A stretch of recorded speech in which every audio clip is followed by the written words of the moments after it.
Hi everybody, it's Catherine Shahar here, and today's training session is going to be all about small group guided writing and editing in Key Stage 1. Now this has been put together with the help of Amy Eckersley, who is the Read Write Ink lead at Eastward Primary School. So she's had some great phonics knowledge and insights which have really helped in putting this training together. So thank you very much to her. So the outcomes for today are I'm going to be introducing what small group of guided writing and editing is. What impact does it have? Why do we do it? I'm going to be talking about how you can prepare before the lesson. I'm going to be looking at differentiation as well. So obviously when you're supporting a group, you'll be working with lots and lots of different groups of children throughout the year. So they will be children with a special educational need or a disability, maybe children who have English as an additional language, children who are working towards the level in their year group, and children who are working at a greater depth level for their year group as well. We're also going to be looking at editing, and I'm going to give you some hints and tips and processes to follow to really support you with the editing process. So what is small group guided writing and editing? So guided writing and editing in a small group approach involves the teacher or the teaching assistants meeting with a small group of students who have similar writing needs. It can be thought as a small group conference and discussion or a small group mini lesson, and this is undertaken in response to the identified challenge faced by the selected students. The formation of the group, the focus and the time they spend together is based on the teacher's ongoing formative assessment. So you will be given an identified and targeted group of children within a year group to focus on. Why? So, specific directed support allows for an individual or a small group to be really targeted and have bespoke support over a more sustained period of time. And this in turn allows for a really great impact with greater results. There will be a specific focus for that group of children to achieve in each session. So, small group sessions may take place within the classroom during the lesson. They may take place outside of the classroom in a designated intervention zone, or they may take place after the lesson, and this can be classed as a form of intervention or pre and post teaching. So, before the lesson, preparation is key. So make sure that you read the appropriate text before the lesson. If it's a specific text that your class is working with or your group is working with, you need to have a really strong knowledge of what that text entails. You need to know where it's going, the characters, the plot, the outcomes, and really understand that. Because if you understand it, you can help the children understand it. So know what the end piece of writing is. Know what the end goal is. What is the outcome for those children in that lesson? Have a strong knowledge about what you are teaching and supporting the children with. If you're teaching them how to write a sentence using a noun, make sure you understand what a noun is. Make sure you understand how that would fit within the sentence. Make sure any resources are prepared, and make sure you've set up your intervention space if you're not in the classroom. That can include putting posters up, bringing pencils, bringing pens, bringing printed resources and things like that. Going to play Amy's video now. So, what are our greatest tools? When it comes to writing, our greatest tools are ourselves. We have the knowledge, we have the background information, we have everything that these children need to progress to be fantastic writers. We need to use this confidently. So you need to go in and know exactly what you need to do and know exactly where the children that you're working with are at. So speak to the teachers, find out exactly what they need you to do, and go in to your small group prepared and ready to go.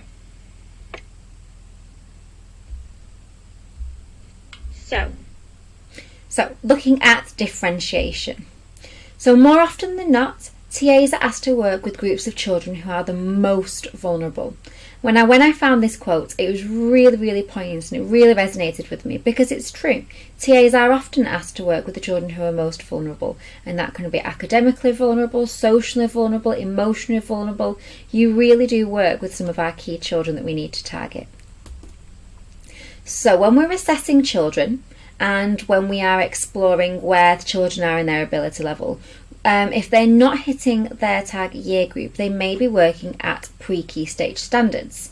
So within the pre-key stage standard framework, there are a number of pupil can statements, and this judges where a pupil is working at in English. And this is something that the class teacher will use to assess their writing and really understand where they are, what they need to do, and the kind of activities and tasks that they need to do to be able to achieve their targets. So I've just screen grabbed and put some of those targets in here. Obviously, please feel free to pause this and make any notes, but I will put a link to the pre-key stage 1 assessment booklet from the Department for Education in the description box below this video, so you can access it at any time. So here's an example of standard 1, standard 2, and then 3 and 4 as well. So like I said, please feel free to pause this, read these in much more detail now. It's not something that you will necessarily need to use to assess the children, but it might support you in your understanding of how to deliver or to apply a lesson to the group of children that you're working with. The more knowledgeable we are, the more prepared we are, the better the level of input for that lesson is. So if we are working with SEND children, so that's children with special educational needs or disabilities within the mainstream classroom, these are some activities and ideas that you might be doing. Now obviously if you are working with a child who has an EHCP, there will be additional targets you'll be working towards as well, but more often than not, a lot of SEND children do not have an EHCP, and they do not have a one-to-one adult supporting or working with them, and you may be working with a group of children in the class identified to be at a similar level due to their SEND. So big place to start is you need to understand what the objective of that lesson is. Can the child access it? How can you support them? Quite often, children with SEND are set challenges that might be a little bit too tricky for them. So within your role as teaching assistant or SSA, it's really important that you know how you can support and differentiate the activity for that child there and then. Try and keep instructions to one part at a time. Don't overwhelm the children by giving them a big long ream of instructions. It will go in one ear and out the other, and it will just confuse and overwhelm them. Really take time to model tasks that are being set. So if you know that the intended outcome is X, please make sure that you take the time to model that to show the child knows the end goal, they knows what they're working with. Use resources to scaffold writing with writing frames, so we can be supporting them with missing words or sentences, so it's anything to make that experience of writing less daunting. Allow extra time for written tasks to be completed. Maybe you need to continue to complete the work in the afternoon, maybe they need to be given some more time at the end of the next lesson. That's all totally fine. Don't be worried about asking for that. Make sure the child is given the time that they need. Try and minimise copying from the board. It's a waste of time. If something needs to be written, for example, a date or a learning intention, and you know that it's going to take that child 10 minutes to write it, don't bother. Write it in for them yourself, stick it in, anything to make life easier. Create multisensory experiences for children to engage with. This is really crucial for SEND children who might not be engaging with the classroom experiences the same as the rest of the children in the class. Now I have put some examples of multisensory experiences in the next couple of slides, so I'll be sharing those with you as well. Take brain breaks. Children with SEND get overwhelmed very easily, or they can get overwhelmed very easily. If you feel your child, the child that you're working with, or the group of children that you're working with need a 5-minute break, they need to stretch the legs, have a run around outside, that's totally fine. Liaise with the class teacher, let them know that this is something you'll be going to be doing, and it's not a problem. It's purposeful. And record practical work on apps like Seesaw, or simply take a photograph of them using an iPad or something floating around in the classroom. Don't expect every SEND child to be writing the same level of work as the other children in their books. If they've done it on a piece of paper, if they've done it in a glitter tray, if they've made it out of Play-Doh, that's fine. Take a photo of it, record it, it's all evidence and it's all totally acceptable. So here are a few practical resources that might support your SEND group or the SEND child you're working with. So we've got some pencil grips that can support with comfort and handwriting. Writing slopes, so if you find that children are pressing their nose against their paper or leaning far forward, they might just need a little bit of support in how their piece of paper or how their book is presented to them. Use timers. Break the activity down. Okay, let's write this for 5 minutes, then we'll have a brain break. Let's write this for 10 minutes, and then let's have 2 minutes of dough disco. Something like that, a target, a reward for children to work with, really makes an impact on the amount that they write and really will help build their stamina for writing. Use visual aids such as overlays if it helps with the children. Maybe they struggle to access all the words on the page because it's too intense for them. Children with Earlham syndrome, for example, they need coloured overlays. That's totally fine. Use things like talking buttons or voice recorders so the children can have access to instructions or examples. Maybe you have come up with a sentence together that you've recorded, that you've said out loud verbally, but the child might have problems remembering it. Record it for them, have it available to them to play back whenever they feel they need it. And it's really important as well that we have a calm environment. A lot of classrooms are full of beautiful displays, amazing working walls. Sometimes children can be quite noisy, moving around depending on the activity. This can all be overwhelming and overstimulating for SEND children. Try and have a calm environment, whether it's an area in the classroom that you use, it's an external space, it's an external classroom. Try and keep it calm. This will really help the child focus on their sessions. Here are some examples of lots of multisensory ideas. So we've got things like writing in sand, writing in glitter trays. It can be doing the squiggle whilst you wiggle to really help get the children with their fine motor skills. Using tweezers to pick up little counters spelling out words. Using Play-Doh to help form letters or words. Use puppets to engage the child in an activity. That's really exciting for them. It brings the activity to life. Okay, there's lots and lots of multisensory ideas that you can use within your small group. EYFS has some fantastic resources available. Don't think, oh, my child's in year 2, they shouldn't be accessing EYFS resources. If they need it, and it's totally fine. As long as it's purposeful and has an impact, then we can use whichever resources we feel we need for our children. So here are a few activities and ideas that you might find useful. So maybe you can rearrange the letters in a word or words in a sentence. Get the child to start building up words and sentences using magnets or using sentence cards. Anything practical can really help engage. Box it up. If children are struggling to read their own writing, have boxes for each word to go into. So within a line, separate it into maybe 10 boxes, depending on the size of the child's handwriting, and this really encourages them to use finger spaces, and that will help them read their own writing back to themselves and back to you. Hold a sentence. Create a sentence with the child, with the children. Emphasize the importance of all the key things that you need to include within that sentence, such as an adjective or a noun, for example, depending on what you're working on, and get the children to repeat it back to you. My turn, your turn. Try and commit the sentence to memory. Have it written down, allow the children to read the sentence, and then take it all away. Take away the writing, take away your verbal input, and allow the child to have a go at writing that sentence on their own. If they're able to remember it and say it, they're more likely to write it. Try and link the experiences to their world. Relate the task to their family, their friends. If they can explain it in their terms and in their experiences, they're much more likely to engage and understand. Use pictures or videos linked to the texts that you're using to support their engagement and interest. Sometimes it's not very interesting for a child to just sit and listen to the story. Having pictures and storyboards might really help them and really engage them within the text. And use technology. Use apps, use websites. There's plenty of activities out there that children can write on any form of tablet. You can use engaging apps like Seesaw where tasks can be set for them. Anything like this can really help with promoting engagement and enjoyment. So how do we support children with English with additional needs in the mainstream classroom?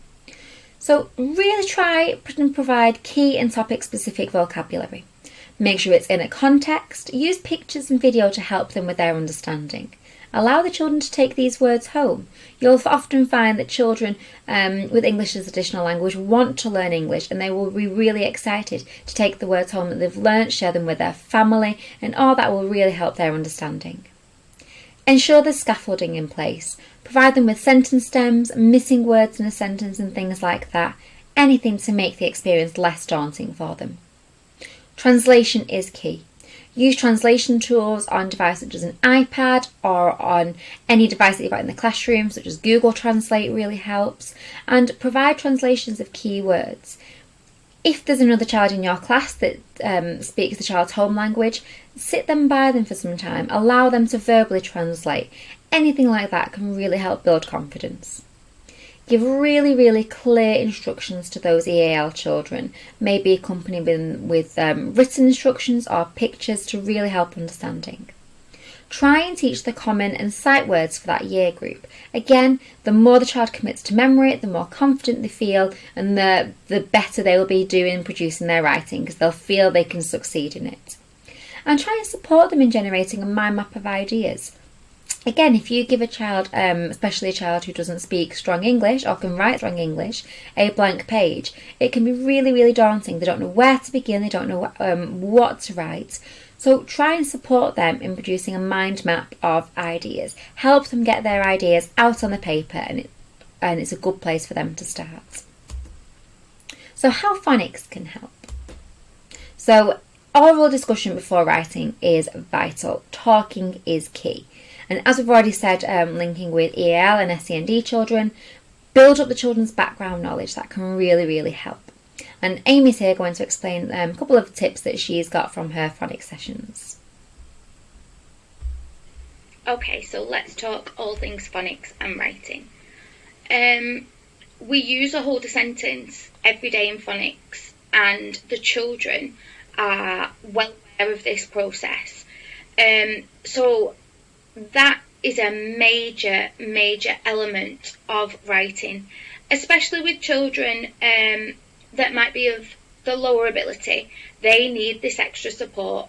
Quite often it's not that they can't write, it's that they don't have the background knowledge and experiences to know what to write, and that is the major difference. So sometimes we need to give them that knowledge and that sentence for them then to write.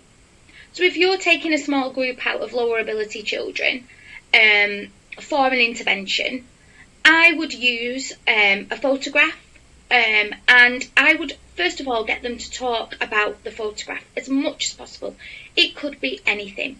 It could be of a tree in four different seasons. That's something they'll know about. It could be of a toy that they might have played with. It could be something from your topic. It needs to be something that the children can relate to. It's no good giving them a picture of something they've never seen before and they've got no knowledge of. So dig out a photograph, a picture, print it off, ask your teacher to print it off for you, and build up a discussion about this photograph. Get them to look at it, get them to give you as much information as they can orally about the photograph before you even think about putting a sentence together. Once you've got enough information from them, make a sentence with them. Right, what are we going to write about? Oh, which tree would you like to write about? Let's write about the autumn one.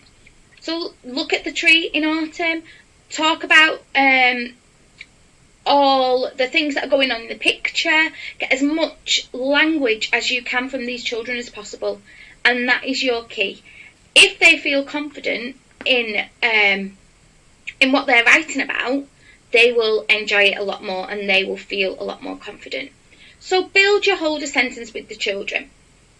If they are lower ability, keep it quite simple, and we will come back to how we will edit it to up-level that sentence later on. So create your hold a sentence, talk that sentence through with the children. How many words has it got? What are we going to write? Repeat it after me. Repeat the sentence over and over. Then you write the sentence down so they can see it.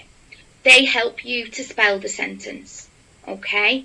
Once that sentence is written and they've gone over it with you, you've repeated the sentence over and over again, pointing at the words, you wipe it off the whiteboard, it's gone.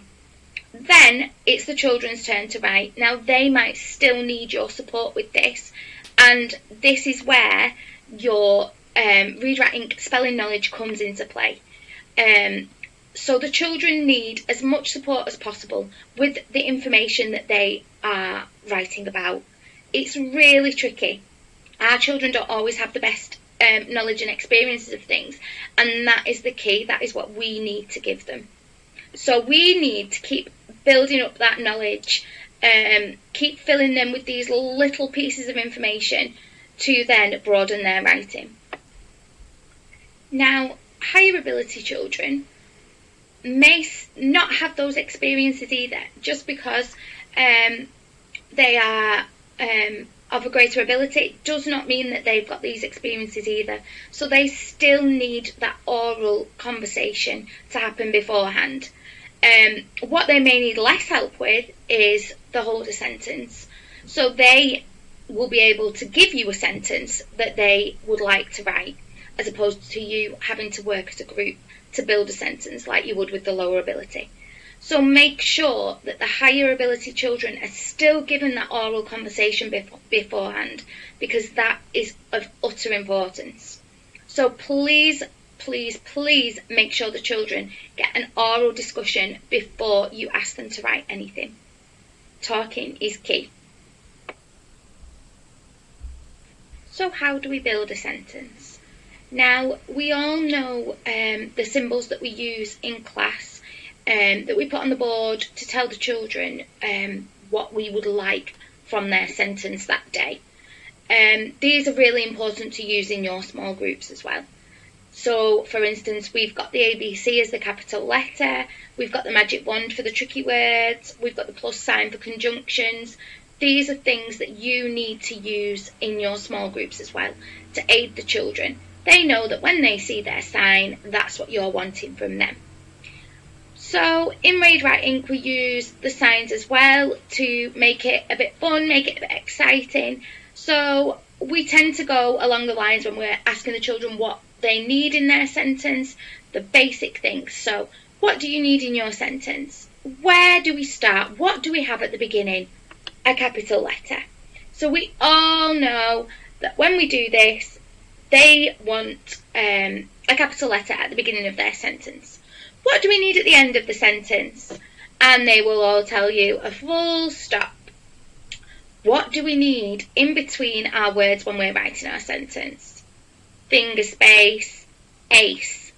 Okay, so these little things help the children remember. If you give them these strategies before they start to write, they will remember those for their sentences, which is exactly what we need.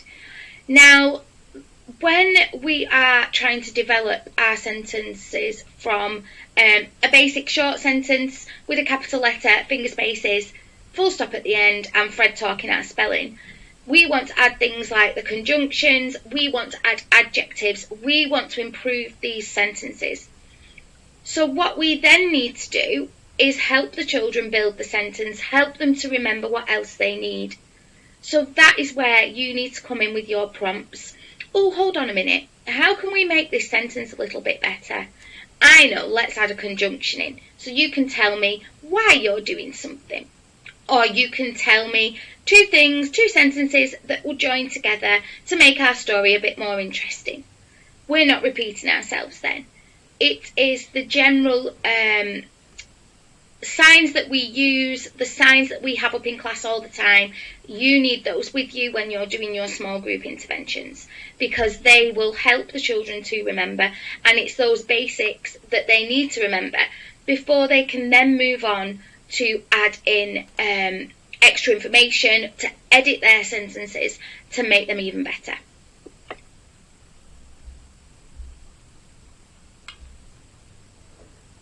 So Amy's take on phonics there is obviously very Read, Write, Ink based, as that's the phonics programme used at Eastward Primary School, but apply any of the phonics schemes that you use within your school. Use them in the writing, use them in the classroom, and you'll see they have a really great impact in the lesson, in the small group that you're working with. Okay. So this is to help children working towards the expected standard. So here are some ideas. Act it out. Act out what that child's writing. Do freeze frames, do role play, use puppets, use hot seating, anything to get them engaged. Get their ideas out of their head. Doesn't have to be on paper at this point. Get it out there. Talk about it. The more discussion you have, the more understanding the children get, the more confident they become. Support them in generating the vocabulary. Have access to word maps, dictionaries, have work posted around you, use really high quality waggles, model the kind of language and the vocabulary that you want the children to use. This can be your verbal modelling, your written modelling. Really keep those expectations high. The higher standards you have and the more exciting and amazing vocabulary you use, the more likely the children will use it too. So rearrange what they already know. Maybe it's the section of the piece of writing they're working on, maybe it's rearranging the whole story. This can be done with pictures or it can be done with words, it can be paragraphs, however you feel will best help that group. Don't forget to take it step by step. Plan each section at a time, each sentence at a time if you need to. Don't overwhelm the children with the whole piece of writing. Really break it down. The use of story maps can be really useful for children as well. So this is where pictures and symbols are used to plan out the journey of the text. They usually go along with the spoken version of the story and actions to, really help the children commit that to memory.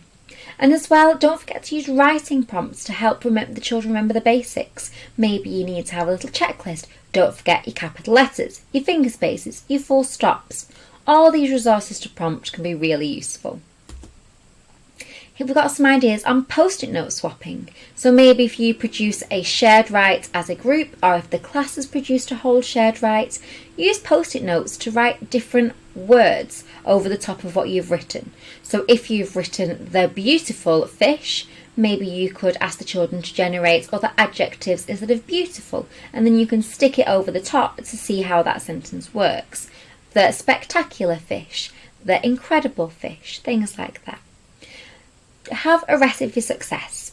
So have a really clear success criteria so the children know what they need to include in that piece of writing. Now this can be pre-made, generated by yourself or the teacher, or it can be written with the help of the children there or then. This really helps the children to focus on specific elements. Use sentence strips to generate shared sentences and edit them together. Model a piece of writing by modelling writing behaviours. So make deliberate mistakes, edit as you go, model thinking aloud. The modelling of the whole writing process will really help the children understand what they need to do when it's their turn to do the writing. So how about working with a group of children who are working at a greater depth within the expected standard? So model again, model, really high quality writing through waggles.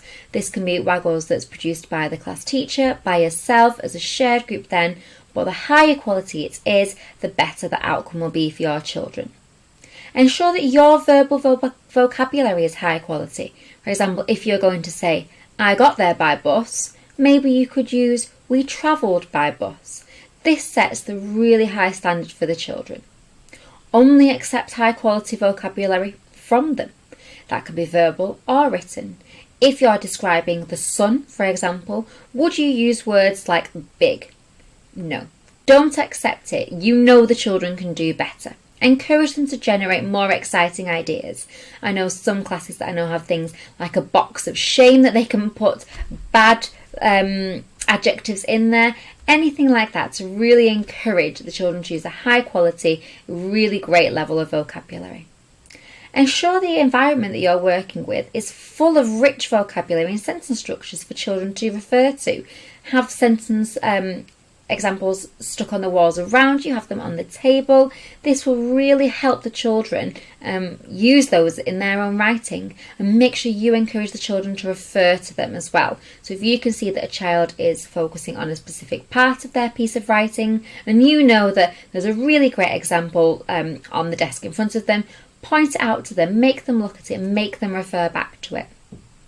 Again, Model magpieing ideas. As you're going round reading the children's work, pick out the exciting ideas. Say to them, oh, I really like this piece of writing that John Smith has used. Maybe we could all use something like that. If you model magpieing, the children will be more likely to magpie as well. Sometimes you need to facilitate the independence of the children. So maybe you need to support them in how to use a dictionary and how to up-level their sentence. There are great ways that they can independently extend their writing and really push it to a greater depth standard. But sometimes you need to be there to teach them how to do it first. Model evaluating the sentence structure and grammar for detail. So again, when you're producing a piece of shared writing, take a step back, look at it, model out loud how you are going to improve that piece of writing. And sometimes you just need to allow them to do it. You need to allow the children to get on with that piece of writing without too much intervention from you. But obviously, if you see at any point they're going astray, that's when you step in and intervene. So here are some tips on editing. Quite often, TAs or SSAs are asked to go and work with a group of children on edit their writing, but it can be quite tricky if you don't know how to do it. So in year 1, pupils should be able to read what they've written and check it makes sense. They should be able to discuss what they've written with the teacher or with the pupils.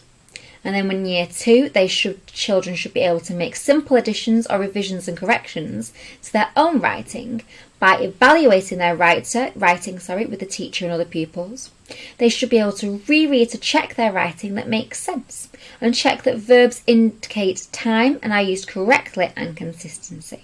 They should include verbs in the continuous form.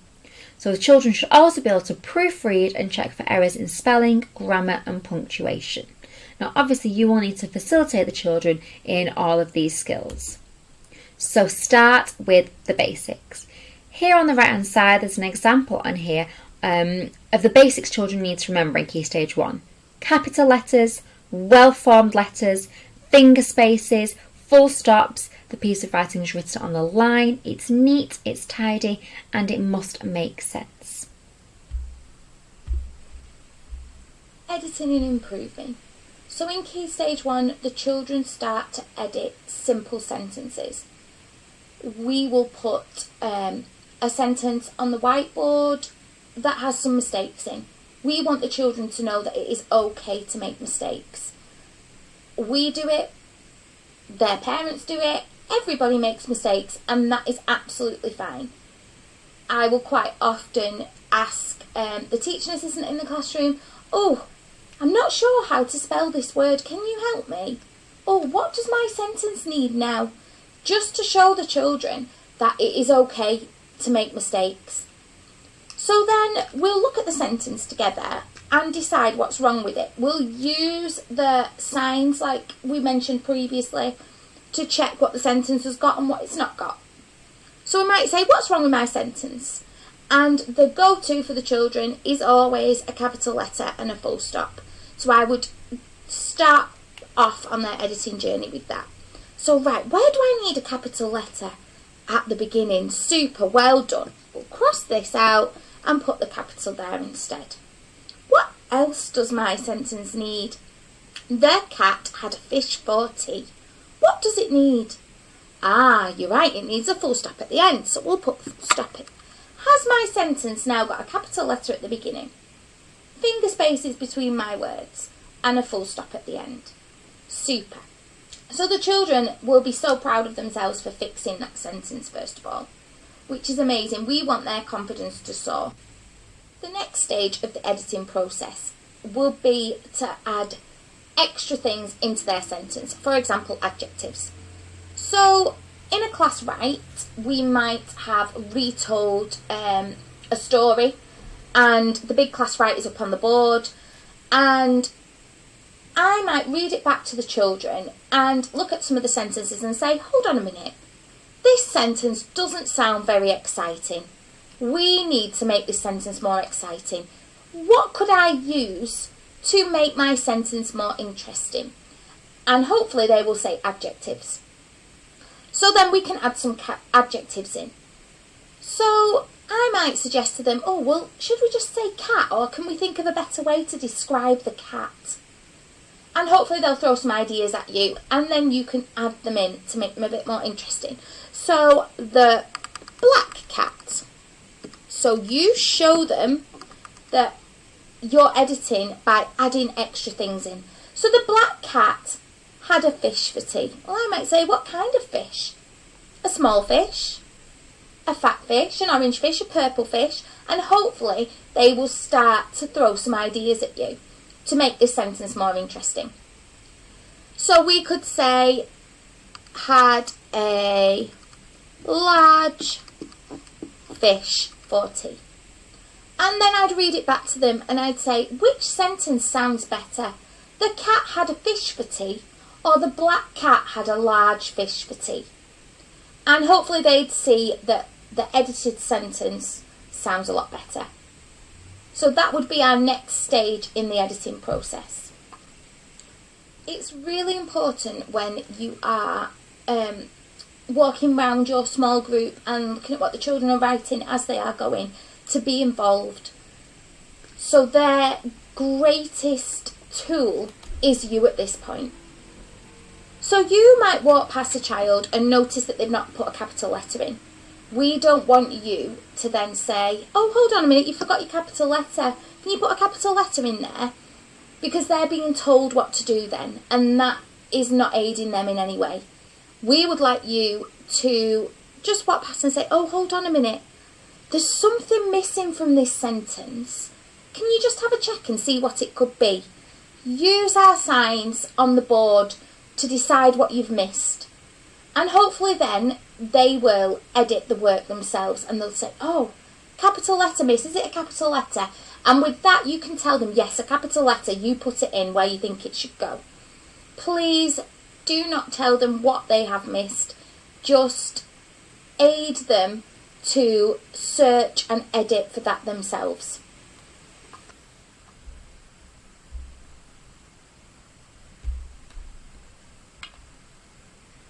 I think Amy made a really good point in there. It's the whole idea of aiding them. Let the children do it themselves, support them.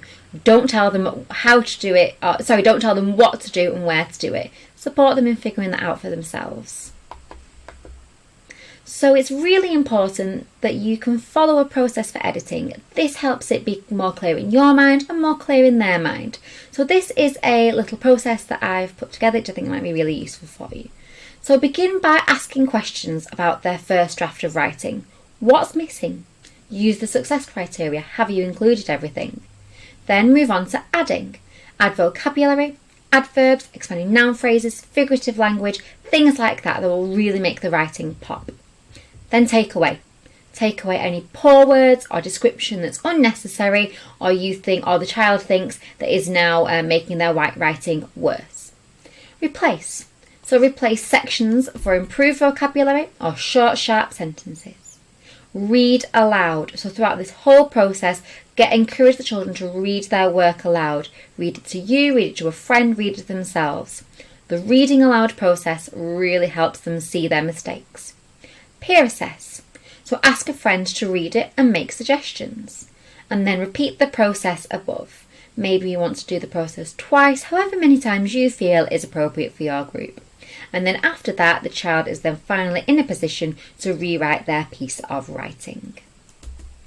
So a couple of editing tips. So teach how to spot mistakes, so have examples to refer to. Read the piece of writing aloud to a partner or themselves or to you. So work through small sections at a time. If they've written 2 paragraphs, use the editing process for 1 paragraph at a time. Encourage and support partner work. More than one set of eyes always helps. Refer back to the success criteria. Encourage the children to tick it off as they go. And remind children to look for the great examples in their work. It's not just about making it better or adding more. It's about evaluating what they've already written, and that includes praising themselves as well. So thank you very much. I hope you found this training session useful and are able to apply it in your small group writing. Now obviously this has been entitled for Key Stage 1, but if you work in a Key Stage 2 class, you can use so many of these techniques and ideas across the class that you're working with as well, especially the SEN and the EAL areas and tips and advice. So thank you very much again. I've just realised I've used a lot in this. I will try and work on that for next time. I've put my email address there at the bottom. If you've got any questions, please feel free to email me. And like I said earlier on in the video, I will be adding any relevant links, so for example the pre-Key Stage standard links, in the description box below. Thank you very much.